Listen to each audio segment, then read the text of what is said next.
Hello, welcome back to my channel. അപ്പോൾ ഇന്നത്തെ ഒരു പുതിയ വീഡിയോയിലേക്ക് എല്ലാവർക്കും സ്വാഗതം. ഇന്നത്തെ വീഡിയോയിൽ നമ്മൾ കുറച്ച് വിശേഷങ്ങളും അതുപോലെ നമ്മൾ പുറത്ത് പോയതും പിന്നെ ഇച്ചുവിൻ്റെ ഹെയർ കട്ടിങ്ങും ഒക്കെ നമ്മൾ കാണിക്കേണ്ടത് കേട്ടോ. അപ്പോൾ വീഡിയോ എല്ലാവരും മുഴുവനായി കാണുക. നമ്മൾ കുറച്ച് സാധനങ്ങളൊക്കെ മേടിക്കാൻ വേണ്ടിയിട്ട് ആലത്തൂർ പോയിട്ടുണ്ടായിരുന്നു കേട്ടോ. അപ്പോൾ അടുത്ത വീഡിയോ ആണിത്. വീട്ടിലേക്ക് ആവശ്യമായ കുറച്ച് സാധനങ്ങളൊക്കെ മേടിക്കാൻ വേണ്ടി പോയതാണ് കേട്ടോ ആലത്തൂർ. ഞങ്ങളിപ്പോൾ എന്ത് സാധനങ്ങൾ മേടിക്കാനൊക്കെ ആലത്തൂരാണ് പോവാറ്. അതിനിടയിൽ ഇച്ചു എന്തോ വേണമെന്ന് പറഞ്ഞിട്ട് അവളുടെ ഉപ്പച്ചിൻ്റെ അടുത്ത് പറയണം കേട്ടോ.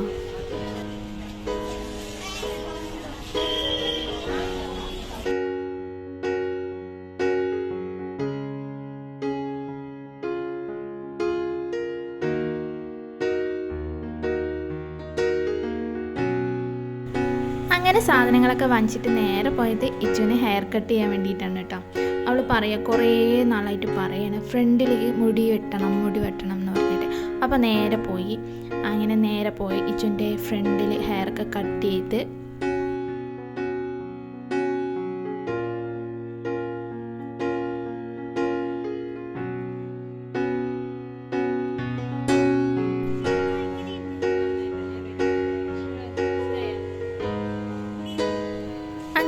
ആഗ്രഹിച്ച പോലെ മുടിയൊക്കെ വെട്ടിയപ്പോൾ ഓൾ ഹാപ്പി ആയിട്ടോ. അങ്ങനെ വീട്ടിൽ തിരിച്ചെത്തി ഉച്ചയ്ക്ക് ഭക്ഷണമൊക്കെ കഴിച്ചതിന് ശേഷം വൈകുന്നേരം ആയപ്പോൾ പായസം കുടിക്കാനൊരു പൂതിട്ടോ. അപ്പോൾ ഒന്നും നോക്കിയില്ല, നേരെ അടപ്രഥമൻ എന്നൊക്കെ പറയില്ലേ, അത് ഉണ്ടാക്കിയിട്ടോ.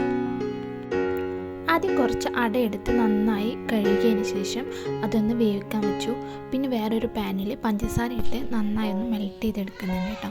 അതിൻ്റെ കളറ് മാറുന്നത് വരെ ഒന്ന് മെൽറ്റ് ചെയ്തെടുക്കണം. അതിന് പാലടയ്ക്ക് കൂടുതലും ഈ കളർ കിട്ടുമ്പോൾ ഒരു പ്രത്യേക ഭംഗിയാണ്, ടേസ്റ്റ് ഉണ്ടാവും. അപ്പോൾ അതിലേക്ക് പഞ്ചസാരയിലേക്ക് നമ്മൾ കുറച്ച് ഏലക്കാപ്പൊടി ഇട്ടിട്ടുണ്ട്. പിന്നെ നമ്മൾ പാല് തിളപ്പിക്കാൻ വെച്ചു. അതിലേക്ക് വേവിച്ച അട ഇട്ട് കൊടുക്കുകയാണ് കേട്ടോ. പിന്നെ നമ്മൾ പഞ്ചസാര മെൽറ്റ് ചെയ്തില്ലേ, അത് നന്നായിട്ട് നല്ല കളർ മാറിയിട്ടുണ്ട്. ഈ കളറിലാണ് നമ്മൾ ഇതിലേക്ക് ഒഴിച്ചു കൊടുക്കുന്നത്. അതൊഴിച്ച് നന്നായി ഒന്ന് തിളപ്പിച്ചെടുക്കുക. ഇതാവുമ്പോൾ നമുക്ക് പെട്ടെന്ന് കളറും മാറിക്കിട്ടും. പിന്നെ അതേപോലെ ഒരുപാട് അങ്ങോട്ട് കുറുക്കി എടുക്കേണ്ട ആവശ്യമില്ല. സാധാരണ പാലടയൊക്കെ ഉണ്ടാക്കുകയാണെങ്കിൽ നന്നായിട്ട് പാല് നന്നായി കുറുക്കി എടുക്കണം, അപ്പോഴാണ് അതിൻ്റെ സ്വാദ് വരിക. പക്ഷേ ഇത് ഏകദേശം സെയിം സ്വാദ് തന്നെയാണ് കേട്ടോ. പിന്നെ നമ്മൾ അതിലേക്ക് മിൽക്ക് മെയ്ഡും ചേർത്തിട്ടുണ്ട് കേട്ടോ. അപ്പോൾ മിൽക്ക് മെയ്ഡ് ചേർക്കുമ്പോൾ നല്ല സ്വാദാണ്, അറിയാലോ, ഒരു പ്രത്യേക ടേസ്റ്റാണ്. ഈ ചെറിയ വീഡിയോ ഇഷ്ടമായി കഴിഞ്ഞാൽ എല്ലാവരും ഒന്ന് സബ്സ്ക്രൈബ് ചെയ്യണേ.